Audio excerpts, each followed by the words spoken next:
Pelosi and Majority Leader Hoyer, who have been great supporters and ralliers for this kind of agenda for a long time. I am proud to be joining my colleagues today to unveil H.R. 1, legislation to restore our democracy and deliver for the American people. The overwhelming influence of money and special interests is a cancer in our democracy that must be removed. Otherwise, we risk evolving into an oligarchy, like so many other republics before us. Indeed, many Americans already believe that their elected leaders do not care about them, and that office holders care only about raising money and prioritizing the interests of the moneyed class. They believe that their participation, their voices, cannot count against the power of big money, and recent experience shows they are often right. For example, most Americans, including most gun owners, support reasonable firearms regulation. Heartbreakingly, we continue to hear about mass shootings, yet after each tragedy, the Republican-controlled Congress refused to act. Even without such high-profile incidents, it remains true that more than 33,000 Americans lose their lives to gun violence every year, and the gun-related murder rate in the United States is 25 times higher than in 22 other comparably high-income countries. Despite near-universal support from the American public, the Republican Congress did not even have a hearing on the issue, much less pass legislation, because of disproportionate political influence of the National Rifle Association and the big givers associated with it. In a similar vein, Americans overwhelmingly support lowering prescription drug prices, yet the pharmaceutical industry and its army of lobbyists have thus far successfully managed to stifle any real reform. Sadly, this pattern repeats itself in policy area after policy area, from gutting protections that ensure clean air and clean water to those that ensure the integrity of our financial system. The very real danger now is that special interests will be able to use vast sums of concentrated wealth to further dictate policy outcomes at odds with the American people's wishes. Without H.R. 1, our democracy will find itself more and more at the mercy of large moneyed interests. If we do not pass this critical legislation, the history books may eventually say that, like the Roman Republic, the United States had a good 200 to 250-year run of democracy and then degenerated into an oligarchy like all the rest. We must not let that happen. We must pass this legislation so that government of the people remains of the people.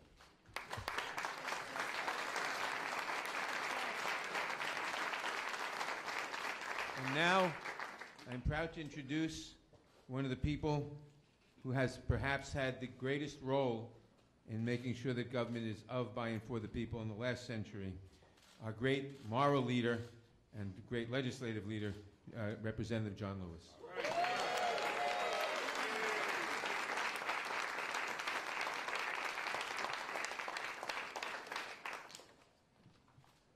Thank you, Mr. Chairman, for those kind words of introduction. Thank you, John, for not giving up, for not giving in, for keeping the faith and keeping your eyes on the prize.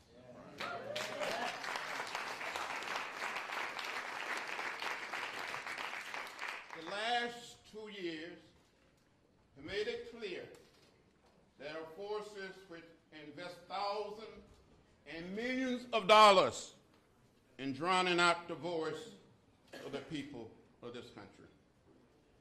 But in the last election, the people spoke, and they spoke with a mighty voice, and they will continue to speak. They used the power of the vote to create a more diverse, more progressive, more outspoken House than ever before.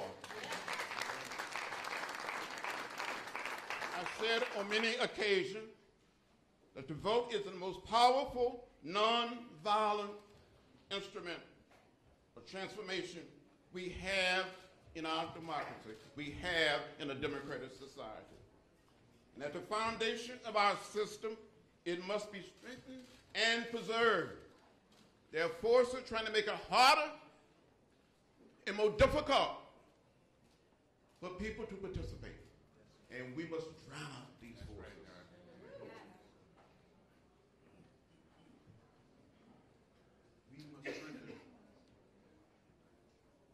mercy. Democrats want to put power back into the hearts of the people. That is why we have introduced H.R. 1. Before the People Act make automatic registration and mandate nationwide, not just in certain states or in certain counties, but nationwide. We must get there, and we will get there as Democrats. We will get there as citizens of this great country. We restore voting rights to felons who pay their debt to society. I truly believe, deep in my heart and my soul, the way votes were not counted and purged in Georgia and Florida and other states changed the outcome of the last election. That must never happen again in our country. Never again. Never again.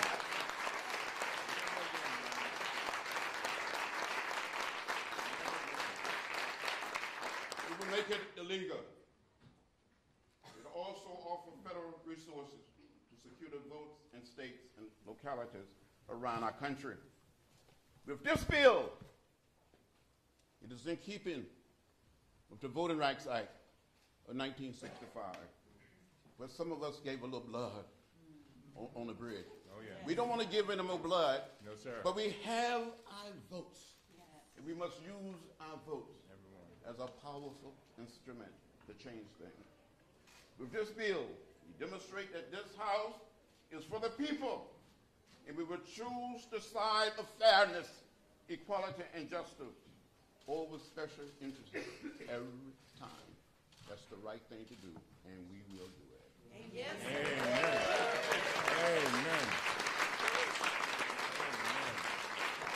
Now it is my great pleasure to present a fighter, a warrior, the gentlewoman from the great state of California, a member of the Judiciary Committee, Representative.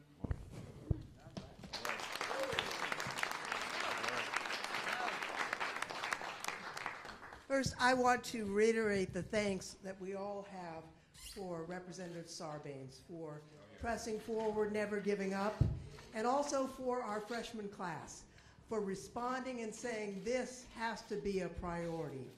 I look out in this audience, I see people who've been working for Fred, others who've been working for reform for decades, and we are on the cusp of getting some enormously important things done. I want to talk a little bit about partisan redistricting. Across the United States, we can see majorities of voters voting for one party, but it doesn't reflect the actual result in the end because of partisan redistricting. Now, we've had bills to require nonpartisan redistricting, really modeled after the California effort, for some years. And I'm not the only person who worked on it. I see Alan Lowenthal is here, and Julia Brownlee, who had bills, and John Barrow, who's no longer a member of our John Tanner. We made these efforts, but now we're in a position to actually move this forward. You know, because of these partisan districts, politicians are actually choosing their voters instead of voters choosing their politicians. That has to stop. We have this bill that will use the Voting Rights Act principles as the guide for how these districts need to be drawn, but there will be no opportunity for the citizens to know the party registration in the areas they're districting, to know where the incumbents live. It's just going to be by the book, fair districts, so that voters have a fair chance to elect the Congress of their choice. It's my hope that these commissions that will fully reflect the diversity of their state and function a fully transparent, nonpartisan matter will completely transform politics in the United States. And I want it done by the time we have the next congressional elections. With that, the For the People Act are going to deliver the change with campaign finance reform, transparency, voting rights and redistricting reform. But we have someone here who's worked on so many of these items for so many years, not only as a member of Congress, but as a distinguished professor of political science. And I'd like to introduce him next, Representative David Price.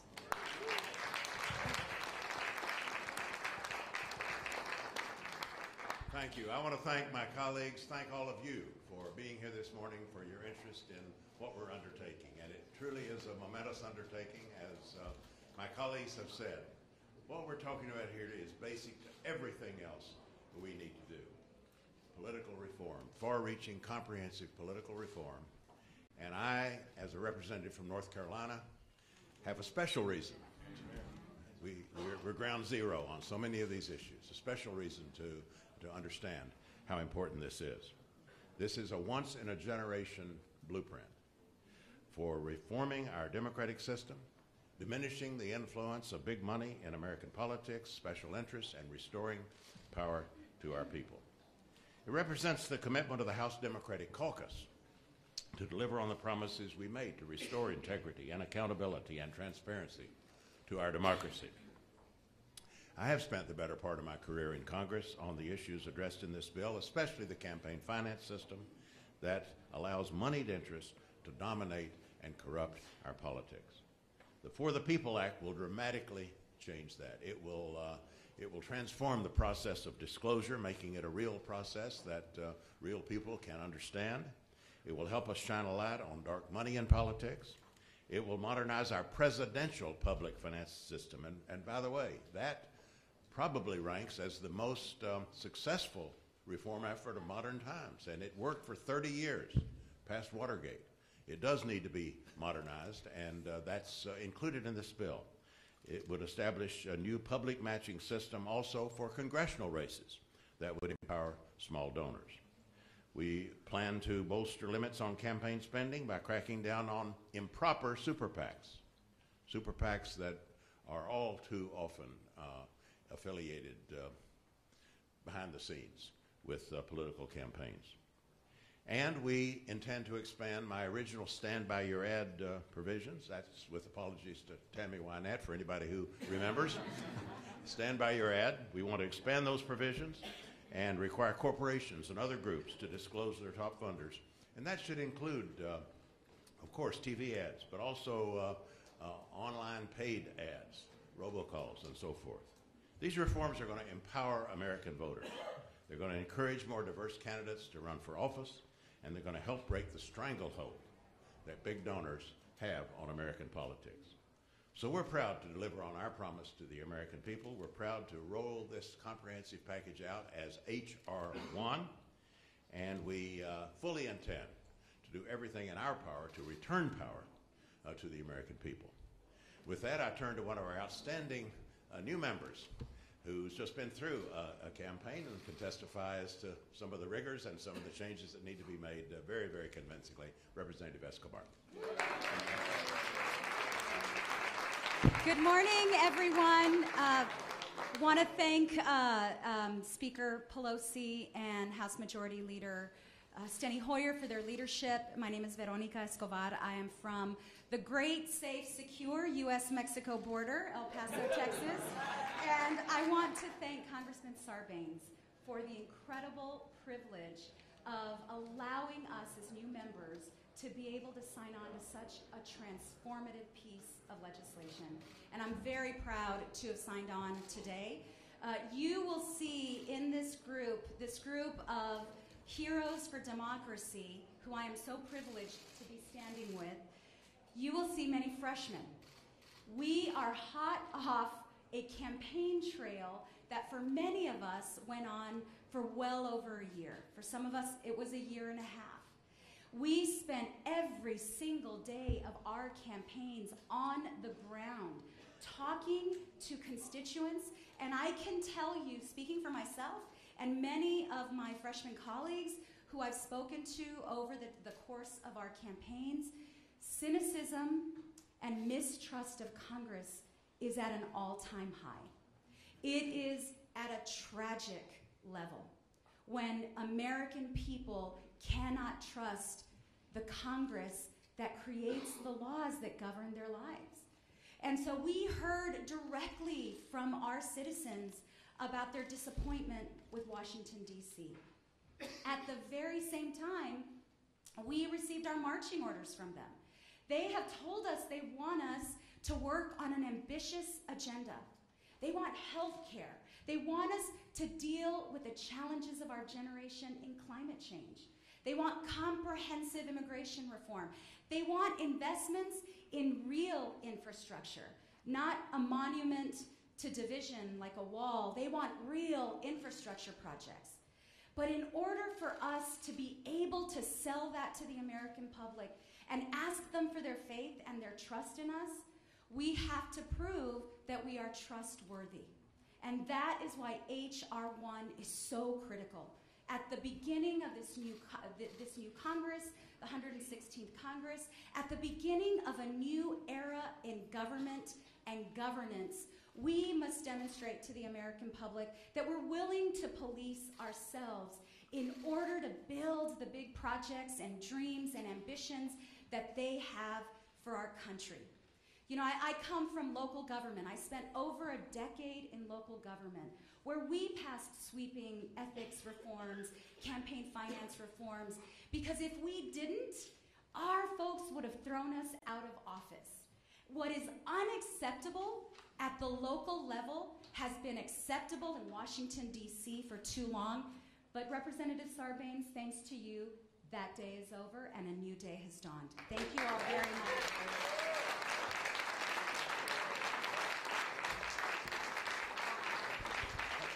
Okay, I want to thank everybody for coming. I do want to acknowledge there is in this room many, many grassroots organizations and groups that have been part of this effort to restore our democracy really for decades, but certainly over the last few years and the last few months. I want to thank them for their continuing efforts to give people their voice back. Thank you for being here. I want to salute the new members who came to Congress with this message of reform pinned to their chest. They understand it wasn't just a message they were delivering, it was heard as a promise, and that's why they want to deliver on this promise. But I want to close by talking to Americans out there across the country who I know in many instances are hanging on by a thread. Their cynicism is deep, their skepticism is broad, they don't know whether they can get their democracy back.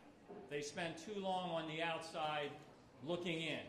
But as John Lewis has said many, many times, don't give up and don't give in. The Democratic majority wants to give you your voice back with H.R. 1, which is literally for the people. That's the name of the bill. With H.R. 1, we are committed, we are determined to restore a government of, by, and for the people. Thank you all for coming today. Appreciate it.